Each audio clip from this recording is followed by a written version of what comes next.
తర్వాతగా చాలా మంది చాలా రకరకాలుగా ఎదురు చూస్తూ ఉన్నాం. మనం నిన్న సాయంత్రం 6:30 ఫలితాలు వస్తాయి, అంటే ఎగ్జిట్ ఫలితాలు వస్తాయని చెప్పేసి అనుకున్నట్టుగానే నిన్న ఎగ్జిట్ ఫలితాలు విడుదల చేసినాయి చాలా సంస్థలు.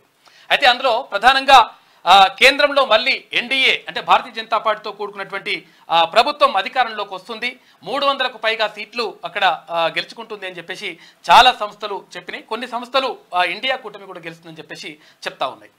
ఇక మరోవైపు రాష్ట్రంలో లోక్సభ స్థానాలకు సంబంధించి ఇక్కడ సగం అంటే కాంగ్రెస్ పార్టీకి తర్వాత భారతీయ జనతా పార్టీకి పోటాపోటీగా సగం వచ్చేటువంటి అవకాశం ఉంది. కొంతవరకు 8 నుంచి 10 సీట్లు భారతీయ జనతా పార్టీకి, లేదంటే అక్కడ 6 నుంచి 8 సీట్లు కాంగ్రెస్ పార్టీకి వస్తాయని చెప్పేసి కొన్ని సంస్థలు అంటా ఉంటే కొన్ని సంస్థలు అట్లా మొత్తం మీద పోటాపోటీగా ఉంది.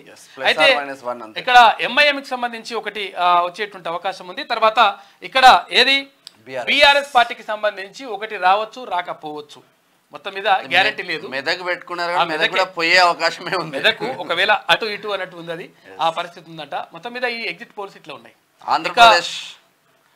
ఆంధ్రప్రదేశ్ రాష్ట్రానికి సంబంధించి అక్కడ కూడా ఏది తెలుగుదేశం పార్టీ, జనసేన తర్వాత భారతీయ జనతా పార్టీతో కూడుకున్నటువంటి కూటమి అధికారంలోకి వస్తుంది అని చెప్పి చాలా సర్వే సంస్థలు చెప్తా ఉన్నాయి. 40 సంస్థలు చెప్తే ఆ 40 సంస్థల్లో 35 సంస్థలు ఈ కూటమి అధికారంలోకి వస్తుందంటే కొన్ని 5 సంస్థలు మాత్రం సర్వే మాత్రం వైఎస్ఆర్సీపీ అధికారంలోకి వస్తుందని చెప్తా ఉన్నాయి.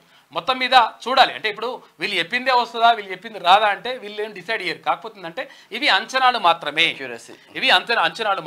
కాకపోతుందంటే కొంతవరకు అంటే వాళ్ళు ప్రజల్ని అడిగి తెలుసుకొని తర్వాత ఏవి వివరాలు తీసుకొని దాని తర్వాత చేసినటువంటి సర్వేలు కాబట్టి మరి చూడాలి ఎటువంటి ఫలితాలు వస్తాయో. 4వ తేదీన క్లియర్ కట్గా మనకు ఫలితాలు రిలీజ్ అయ్యేటువంటి అవకాశం ఉంది.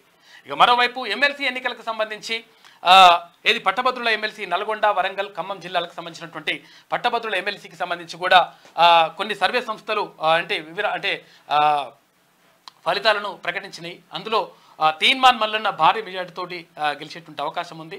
తర్వాత ప్లేస్లో తర్వాత బీఆర్ఎస్, ఆ తర్వాత ఇట్లా ఉంటుందని చెప్పేసి సంస్థలు అంటే అన్ని ఏది తీన్మాన్ మల్లన్నకు 56% ఓట్లు, తర్వాత ఇక్కడ ఏది బీఆర్ఎస్కి 41% ఓట్లతో, ఆ తర్వాత 12% ఓట్లు మిగతా 12% బీజేపీ 12% ఇక్కడ మిగతా అన్ని వాళ్ళ ఇద్దరికి మాత్రం అందనంత దూరంలో తీన్మాన్ మల్లన్న ఉన్నాడు అని చెప్పేసింది.